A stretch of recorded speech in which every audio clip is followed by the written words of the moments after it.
আসসালামু আলাইকুম প্রিয় দর্শক, কেমন আছেন? আশা করি আল্লাহর রহমতে আপনারা সবাই ভালো আছেন। স্বাগতম আপনাদের জাহারান কুকিংয়ে। আজকে আমি আপনাদেরকে দেখাবো খুবই উপকারী একটি চা, আর খুব সহজেই বানানো যায় ঘরের উপকরণ দিয়ে। এখন শীতকাল, বাচ্চাদের থেকে বড় সবাই ঠান্ডা কাশি লেগে থাকে।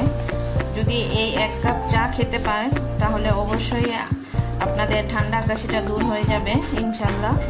এখানে আমি নিয়েছি, এর নাম হলো জস্ট মধু। এটা বাজারে কিনতে পাওয়া যায়, শুকনো ডালের মতো থাকে এটা। আর নিয়েছি তুলসী পাতা, এখানে আছে লং, আর এর নাম হলো সফ, আর হলো তাল মির্চি। এখন আমি এখানে একটি হাঁড়ি বসিয়ে এই মগে এক মগ পানি দিয়েছি।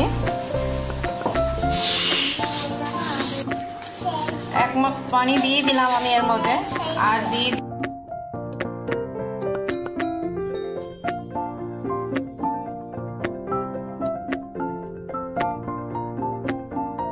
আমি দিয়েছি তাল মির্চি, আর দিব জস্ট মধুটা আমি এভাবে একটু পুতা দিয়ে ছেঁচে নিয়েছি। আমি এখানে একটি জস্ট মধুর ডানটি দিয়েছি। আর দিব এর মধ্যে লং, আর দিব এর মধ্যে সফ। এগুলো উপকরণ সব একসাথে ভালো মতো আমি ফুটিয়ে নেব। পানিটা খুব ভালো মতো ফুটে গেছে। ফুটতে দেখেন পুরোপুরি চায়ের কালার চলে আসছে। এখন আমি এটা নামিয়ে নিব।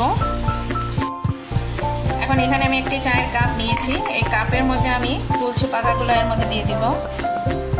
তুলসী পাতাগুলো দিয়ে আমি ওই চাটা এখন ঢেলে দিব। দেখুন খুব সুন্দর একটা কালার চলে আসছে, আর খেতেও খুব মজা।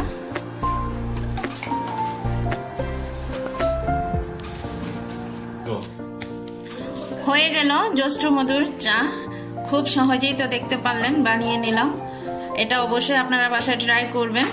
আর যদি আমার এই ভিডিওটি ভালো লেগে থাকে তাহলে অবশ্যই আমার চ্যানেলকে সাবস্ক্রাইব করবেন, লাইক দিবেন, ফ্রেন্ডদের সাথে ফ্যামিলিদের সাথে শেয়ার করবেন, কমেন্টস করে জানাবেন কেমন লাগলো।